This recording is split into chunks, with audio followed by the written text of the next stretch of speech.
इसके अलावा देखिए जो बीज इस्तेमाल होता है उन सब चीज़ों को जो है उनको उम्मीद है कि चीज़ें सस्ती थोड़ी सी और होनी चाहिए। इसके अलावा देखिए सब्सिडी बढ़ने की भी कहीं ना कहीं मांग जो है वो कुछ किसान रख रहे हैं। ऑटो रिक्शा वाले हैं तो उनको उम्मीद है कि जो ऑटो रिक्शा खरीदा जाता है उसमें देखिए उनको थोड़ा सा रियायत मिलनी चाहिए, कई जो डॉक्यूमेंटेशन है वो थोड़ा सा इजी होना चाहिए और कालाबाजारी रुकनी चाहिए, उन्होंने इस बात को कहा। इसके साथ ही देखिए जो कुछ टैक्सी ड्राइवर थे उन्होंने ये बोला था कि उनको जो है ओला उबर जो तमाम तरह की ऐप है जो कि भारी भरकर कमीशन लेती हैं, कहीं ना कहीं इस पर कुछ नियम कानून बनाया जाए, बजट में कोई ऐसा प्रावधान किया जाए जिससे ड्राइवर्स को लाभ हो। महिलाएं हैं तो वो तो सीधे तौर पर सोने चांदी पर देखिए रियायत की मांग कर रही है। उनका कहना है कि सोना चांदी बहुत ज़्यादा महंगा हो रहा है तो उसमें कहीं ना कहीं उनको छूट चाहिए। तो यानी कि हर वर्ग है, हर वर्ग को अलग अलग उम्मीदें हैं। कुछ बच्चे हैं या गरीब हैं उनको एजुकेशन सिस्टम बेहतर चाहिए। तो ऐसे में उम्मीद लगाई जा रही है कि आज के बजट में टैक्स को लेकर, सब्सिडी बढ़ाने को लेकर और इसके अलावा देखिए चाहे हम ट्रांसपोर्टेशन की बात करें तो उसमें थोड़ा सा बजट बढ़ाया जा सकता है, रक्षा के क्षेत्र में बजट को थोड़ा सा बढ़ाया जा सकता है। जिस तरीके से जो सिचुएशन चल रही है, हमारा पड़ोसी जितने भी देश है, चाहे पाकिस्तान हो, बांग्लादेश हो, चीन हो, हर तरफ से देखिए भारत के साथ में अभी जो खींचतान है वो लगातार चल रही है। अमेरिका उधर आंख दिखा रहा है। तो ऐसे में ये उम्मीद लगाई जा रही है कि रक्षा के बजट को भी बढ़ाया जा सकता है। हालांकि देखिए निर्मला सीतारमण का जो कह सकते हैं कि जो एक बक्सा है, बॉक्स है जो वो लेकर चलती हैं और कह सकते हैं कि जब उसमें से बजट का पिटारा निकलेगा तो जाहिर सी बात है कि वो देश हित में ज़रूर होगा। हालांकि किन किन वर्ग की उम्मीदों पर ये बजट खरा उतर पाता है ये देखने वाली बात होगी। चलिए, बहुत शुक्रिया विश्वास, जीवन और साथ में आंचल आपका हमारे साथ जुड़ने के लिए। विकास आपका भी बहुत बहुत शुक्रिया। जुसबीर आपका भी बहुत बहुत धन्यवाद।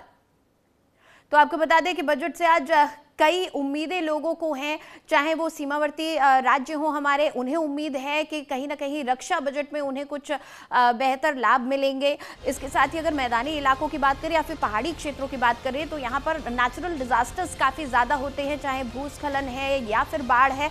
उस लिहाज से नुकसान के भरपाई और कर्ज से मुक्ति के लिए राज्यों को उम्मीद है कि कुछ बेहतर पैकेज मिलेगा।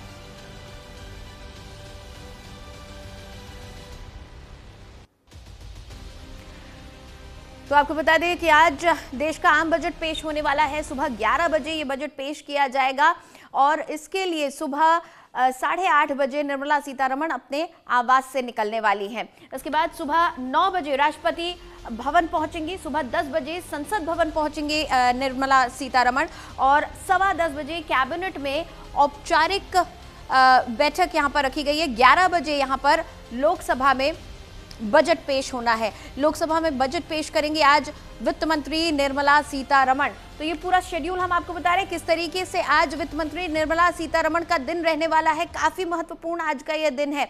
आज पहली बार रविवार को बजट पेश हो रहा है। आज तक के इतिहास में, आजाद भारत के इतिहास में कभी भी रविवार के दिन बजट पेश नहीं हुआ है, लेकिन इस बार रविवार को बजट पेश हो रहा है और वित्त मंत्री का लगातार ये 9वां बजट है। अमेरिका टैरिफ के मुकाबले की भी आज बजट में उम्मीद की जा रही है। 13 लाख तक की उम्मीद है। 300 नई अमृत भारत और वंदे भारत ट्रेनों का ऐलान किया जा सकता है। 5 राज्यों में चुनाव से पहले ये बजट आ रहा है। खास उम्मीदें इन चुनावी राज्यों को होगी। इन चुनावी राज्यों को उम्मीद होगी कि इस बजट में उनके लिए जरूर कुछ खास होगा। अगले साल की अगर जीडीपी की बात करें तो लगभग 7.2% पहुंचने की उम्मीद है। जीडीपी पर हमें ध्यान देने की खास जरूरत है क्योंकि जीडीपी अगर बढ़ेगा तो आम लोगों को और बेहतरी मिलेगी, देश और तरक्की कर पाएगा, अपना स्टैंडर्ड ऑफ लिविंग आम जनता बढ़ा पाएगी। और साथ ही 30% वाला जो टैक्स स्लैब है उसको बदलने की भी बात की जा रही है।